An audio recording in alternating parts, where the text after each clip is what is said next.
Dessert eagle দিয়ে 100% headshot মারি কি আসলে সম্ভব? তাহলে এখানে দেখো আমি 4টা প্লেয়ারে হেডশট দিয়ে উড়ে ফেলছি শুয়ে শুয়ে। তো এখন বলবো ভাই আপনি হয়তো হ্যাক ইউজ করে থাকেন, আমি হেডশট মারলে পরে তোমরা এটা বলো আমাদের হেডশট করে না কেন? কারণ তোমরা এই ফার্স্ট ট্রিক্স জানো না, যার মাধ্যমে তোমরা কিন্তু যে কোনো প্লেয়ারে তোমাদের হাতে থাকা মোবাইল দিয়ে হেডশট দিয়ে উড়ে ফেলতে পারবে। ভিডিওটা না টেনে দেখলে তোমাদেরই লাভ। তো কথা না বাড়িয়ে চলো আমাদের জয়স্টিক ট্রিক্স দিয়ে শুরু করা যায়। তো তোমরা গেমের ভিতরে কি করো? জয়স্টিক ব্যবহার করো না। জয়স্টিক ব্যবহার না করলে কিন্তু সামনাসামনি তোমরা বসে বসে শটও দিতে পারবে না, মাঝে মাঝে কিন্তু হেডশট মিস হয়ে যায়। তো এটার জন্য যে ট্রিক্সটা আমি দেখাইতেছি এটা ফলো করো। ইনিমিকে ফায়ার করার সময় তোমরা বসবা, ঠিক আছে? বসার পরে জয়স্টিকটাকে ঘুরাইবা আমার মতো এইভাবে। তো ঘুরানো অবস্থায় তোমরা এরকম উপর দিকে ড্র্যাগ দিবা।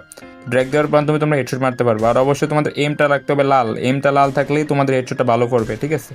এই ট্রিক্সটা কিন্তু 99% প্লেয়ারই গেমের ভিতরে জানে না। আর এই ট্রিক্সটা অ্যাপ্লাই করার মাধ্যমে তোমরা শর্ট রেঞ্জে যে কোনো প্লেয়ার আমার মতো হেডশট দিয়ে উড়ে ফেলতে পারো। দেখতে পাচ্ছ আমি এখানে ক্লিপে দেখাইতেছি, এখানে আমি একবার উঠছি, উঠার পরে কিন্তু 3টার এখানে হেডশট দিয়ে মেরে ফেলছি। তো তারপর হচ্ছে রিলোড ট্রিক। এই রিলোড বাটন ব্যবহার করার মাধ্যমে আমরা হেডশট দিয়ে রিলোড করে করে ইনিমিকে মেরে ফেলতে পারবো। এখানে দেখতে পাচ্ছ ক্লিপে আমরা একটা প্লেয়ারে মারছি, তারপর রিলোড করে ফেলছি। তারপর সামনের একটা প্লেয়ার আছে, এটাকে আমরা মারবো রিলোড করে। এখানে দেখতে পাচ্ছ আবার মারছি, আবার রিলোড করে ফেলছি।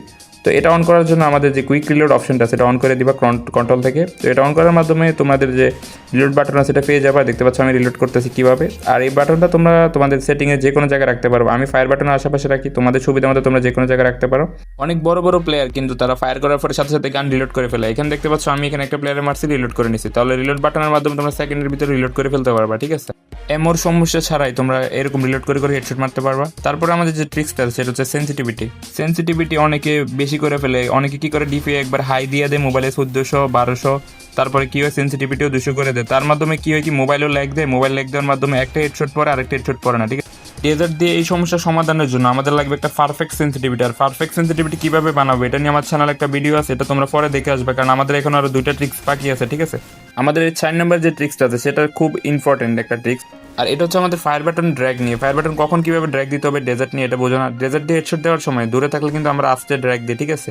আর যখন তোমরা মিড রেঞ্জে থাকবা মানে মোটামুটি কাছে থাকবা তখন ডেজার্ট দিয়ে মোটামুটি ড্র্যাগ দিবা, মানে বেশিও না কমও না।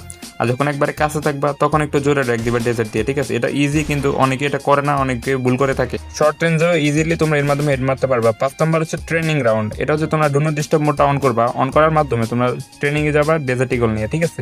এরপরে 5 থেকে 10 মিনিট তোমরা ডেজার্ট নিয়ে প্র্যাকটিস করবা, বেশিক্ষণ সময় লাগে না। তো এটা করার মাধ্যমে তোমরা ইজিলি কিন্তু যে কোনো প্লেয়ার হেডশট মারতে পারবা। দেখতে পাচ্ছ এখানে ক্লিপে আমি কিন্তু মুভমেন্ট করে করে প্লেয়ারের হেডশট মারি এবং ওয়াল মেরে ফেলি।